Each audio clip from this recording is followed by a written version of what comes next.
Greetings. I trust you've had a fruitful day. I do not say happy, though I hope it has been happy. Namo tassa bhagavato harahato samma sambuddhassa.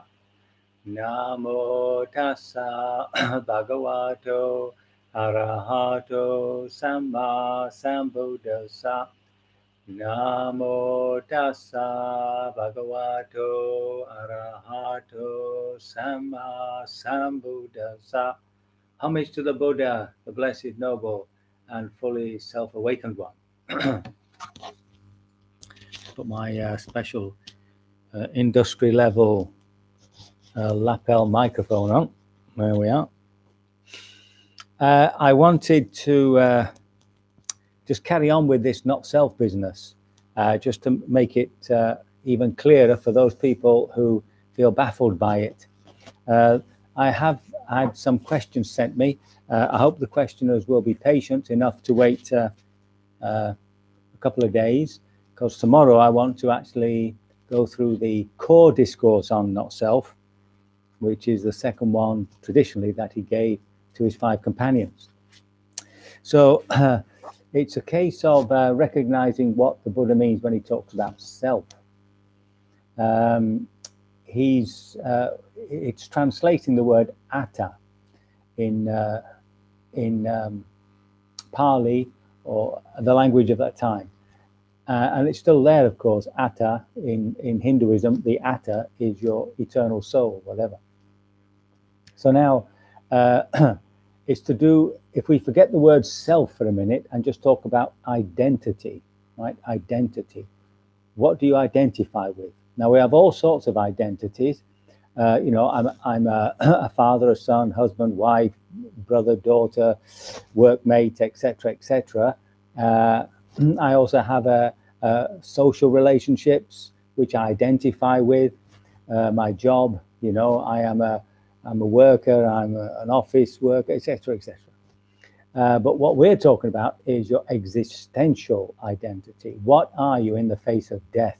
That's where the answer, that's what we're trying to discover or find out. And there are 2 major opposite opinions. One is that I exist, meaning me, this that I think I am, exists after death in some way, and me, what I think I am, completely annihilates at death. So there's your 2 opposites, right? Now, in between that, you might find people who say, I am the body, and also have some idea of afterlife. I was with a friend down in Cornwall. He's died, unfortunately. I used to go down there and spend some time with him. And he was living with his mother and father. So we're talking about 10 years ago. So.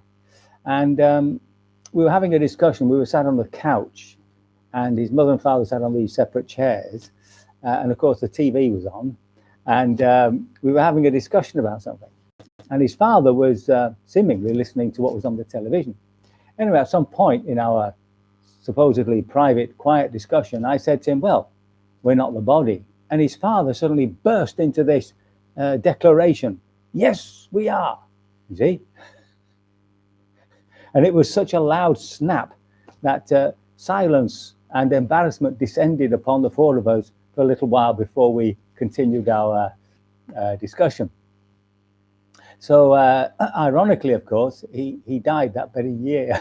So I don't know what his last thoughts were. So there are some people who believe in some way that they are the body. They are definitely the body. And the more subtle one, of course, is that, no, I'm not the body. That disappears in death. I am my heart mind. Now, the old word for that is soul. That's our word for it.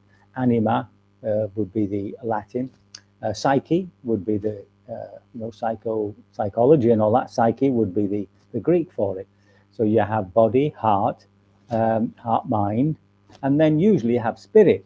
And that's what most people think. Well, I'm not the body. I'm not the heart mind with its emotions and thoughts. I am the one who knows. I am consciousness. So that's your more subtle position of those who think about afterlife. Now, the Buddha says we're not any of that. See, that's the point. And to put it in his categories, he would talk about the 5 khandhas. So there's the body, that's the rupa, and the nama, the mind, includes all your feelings, both physical, mental, pleasant, unpleasant, etc. All your perceptions, your thoughts, your images in the mind, which produces your imagination and thinking. And then you have this section of sankhara, which is translated as volitional formations, because this is where we create things, create with the will, volition. But I much prefer, just a very simple word, our habits, right? It's just the way we perform. And that's what we are, just a compendium of habits, just a group of habits. And consciousness, see? Now, consciousness, vijnana, is variously used, so it's quite difficult to find out what this consciousness is when it comes to the khandha itself, the actual 5 heaps or aggregates that we're made of. But the one thing that points to what it is the point of contact. Now, the point of contact, you must have an object which is coming into the mind. So you're looking at something like a tree. And there must be a sense base that is bringing the information in, which is the eye. And there's consciousness, which of course makes it bright and you become aware of it. I've got to be careful here. So consciousness at the point of contact is just a screen upon which the object and the sense base work to create something on a screen. That's all it is. A screen, something that allows something to appear, right? Now, the problem is that this consciousness is arising and passing away with every bit of information that comes in. And you could say bits, just like we say in computers, bits and megabytes and all that. These are bytes. These are just tiny little bytes that come in, and the mind works on it and produces an image, which then comes on this screen. Okay. Now the Buddha says we're not any of that. Okay. The Buddha says we're not any of that. He says there is something within all that which is confused with it, and that's where the delusion lies. All right. And at the most subtle point of delusion, it is the confusion of this awareness, this Buddha within, this intuitive awareness with that screen. Okay, so that would be the same as, for instance, when we absorb into a film. So if you're at a cinema or watching it on a screen, you absorb into the film, and for a while you live in that imaginative world. Yeah, and during that time, there's not you or the world or anything. You're completely absorbed. So generally speaking, we're absorbed in the world that is appearing on this screen, okay? So now, having said all that, if you think about these words that are used here, you see, which sound very confusing, things like the self exists for me, the no self exists for me, so that means he doesn't identify with anything, or put it this way, nothing is it. Remember, self here means identity, permanent identity. So there's no permanent identity exists in me. I perceive self with self. So I perceive that I am self-awareness and the body and mind. Right? The two things that they perceive self. So they think both sides are self. And I perceive not self with the self, is that the observer is the only real, and the body and mind are what it experiences. So the not self here is the body and mind, the experience that we're having. And the true self, the true identity, is with the observer. And then you have, I perceive self with not self. So here, it's the perceived that is, the perceiver is not the self, but what is actually perceived. So that's this business of the consciousness being an emergent property. And then finally, there's a full-blown sense of self. It is the self of mind that speaks and feels and experiences here and there the result of good and bad actions. And this self of mine, you see, this identity I have is permanent, everlasting, eternal, not subject to change, and it endures as long as eternity. So that's obviously the self as agent, the feeler, everything you experience now. That's what you are, and that will last forever. All that the Buddha said, and I love to repeat these things to myself, that is, this speculative view is called a thicket of views, a wilderness of views, a contortion of views, a vacillation of views, the fetter of views. So fettered by the fetter of views, the untaught ordinary person is not freed from birth, aging, and death, from sorrow, lamentation, pain, grief, and despair. He is not free from suffering, I say. So I don't know whether that helps to clarify or makes things even more complicated. But I would love now to, let's see what time it is. Oh, yes, got plenty of time. I want to read the story of, where's he gone? Have I lost him? Oh, dear, dear, dear. Oh, yeah. So this is the opening paragraphs of the Greater Discourse on the Destruction of Craving. That's what it's about. You see, the Mahatanha Sankhya Sutta, right? And it's number 38 in the Majjhima Nikaya. That's my main textbook, the Majjhima Nikaya. It's upside down, isn't it? If you want to follow me, so this is number 38, the Great Discourse on the Destruction of Craving. So this is the story of Sati. Now, thus have I heard on one occasion the Blessed One was living at Savatthi in Jeta's Grove. So remember, that's his probably his most favorite monastery, built by Anathapindika, the businessman. Now, on that occasion, a pernicious view had arisen in a bhikkhu called Sati, the son of a fisherman. Thus, as I understand the Dharma taught by the Blessed One, it is this same consciousness that runs and wanders through the round of rebirths, not another.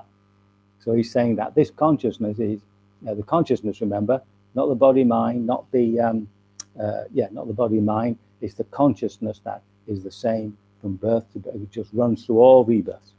Now, several bhikkhus, having heard about this, went to the bhikkhu Sati and asked him, "Friend, is it true that such a pernicious view has arisen in you?" Exactly so, friend. That's funny. He seems to agree that it is a pernicious view. As I understand the Dharma taught by the Blessed One, it is the same consciousness that runs and wanders through the rounds of rebirth and not another. Then those bhikkhus, desiring to detach him from this pernicious view, pressed and questioned and cross-questioned him. Friend Sati, do not say so. Do not misrepresent the Blessed One. It is not good to misrepresent the Blessed One. The Blessed One would not speak thus. For in many discourses, the Blessed One states consciousness to be dependently arisen, since without condition there is no origination of consciousness. Yet although pressed and questioned and cross-examined by those bhikkhus in this way, the bhikkhu Sati, son of a fisherman, was still obstinately adhered to that pernicious view and continued to insist upon it. Since the bhikkhus were unable to detach him from this pernicious view, they went to the Blessed One, and after paying homage to him, they sat to one side and told him what had occurred, adding, "Venerable Sir, since we could not detach the bhikkhu Sati, the son of a fisherman, from this pernicious view, we have reported this matter to the Blessed One." Then the Blessed One addressed the certain bhikkhu thus, "Come, bhikkhu, tell the bhikkhu Sati, son of a fisherman, in my name that the teacher calls him." "Yes, Venerable Sir," he replied, and he went to bhikkhu Sati and told him, "Sati, the teacher calls you." Friend Sati. "Yes, friend," he replied, and he went to the Blessed One, and after paying homage to him, sat down at one side. And the Blessed One then asked him, "Sati, is it true that the following pernicious view has arisen in you? As I understand the Dharma taught by the Blessed One, it is this same consciousness that runs and wanders through the rounds of rebirth and not another." "Exactly so, Venerable Sir. As I understand the Dharma taught by the Blessed One, it is the same consciousness that runs and wanders through the rounds of rebirth and not another." "What is that consciousness, Sati?" "Venerable Sir, it is that which speaks and feels and experiences here and now the result of good and bad actions. Misguided man, to whom have you ever known me to teach the Dharma in that way? Misguided man, in many discourses have I stated consciousness to be dependently arisen, since without condition there is no origination of consciousness. But you, misguided man, have misrepresented us by your wrong grasp and injured yourself and stored up much demerit, for this will lead to your harm and suffering for a long time. Then the Blessed One addressed the bhikkhus thus: Bhikkhus, what do you think? Has this bhikkhu Sati, son of a fisherman, kindled even a spark of wisdom in this Dharma, in this discipline? How could he, venerable sir? No, venerable sir.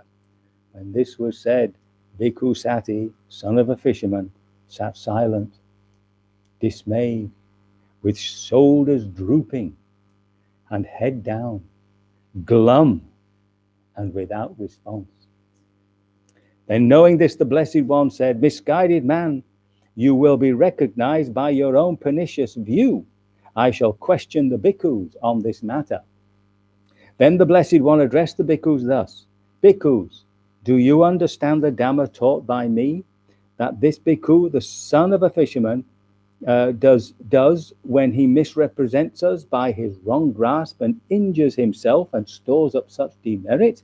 No, venerable sir, for in many discourses the Blessed One has stated consciousness to be dependently arisen, since without condition there is no origination, there is no arising of consciousness.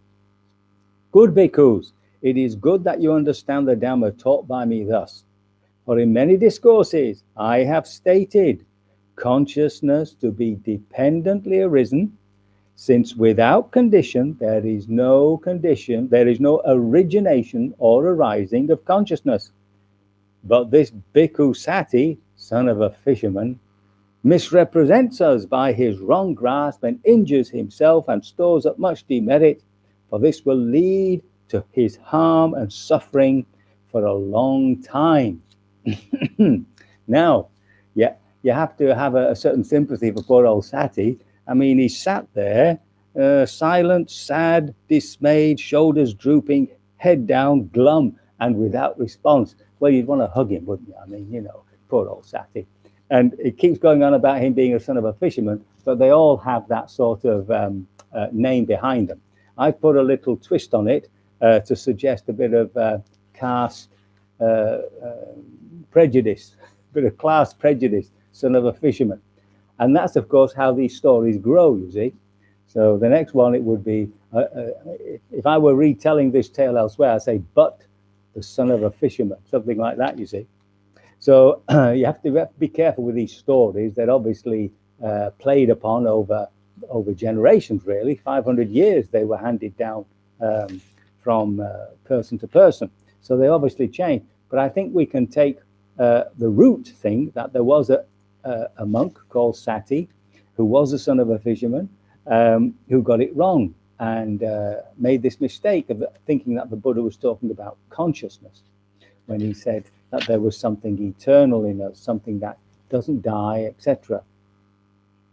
And when you read the discourses like that, when you know, I have the patience, you just read them through, you know, then of course the core of the teaching keeps coming back at you, you see. And the core of the teaching is obviously consciousness is dependently arisen, since without condition there is no origination of consciousness, right? So that's telling us. Now, unfortunately, then the Buddha goes on about consciousness and dependent origination, and comes and shows us how we can come to an end of craving. But he hasn't let go of Sati, because right at the end of the discourse, the conclusion, bhikkhus, remember this deliverance through the destruction of craving, right? So he's been talking about how to destroy craving as taught by me, as taught in brief by me. But this bhikkhu Sati, son of a fisherman, is caught up in a vast net of craving and a trammel of craving. Poor Sati, he must have sat through all this. Poor man. That is what the Blessed One said, and the bhikkhus were satisfied and delighted in the Blessed One's words. So I think that gets the message home. So tomorrow, what I mean to do is actually look at the core discourse, or the main discourse on not self, which is traditionally the second one that he gave to the 5 companions whom he left, remember, and returned when he was fully awakened. So I'll be doing that.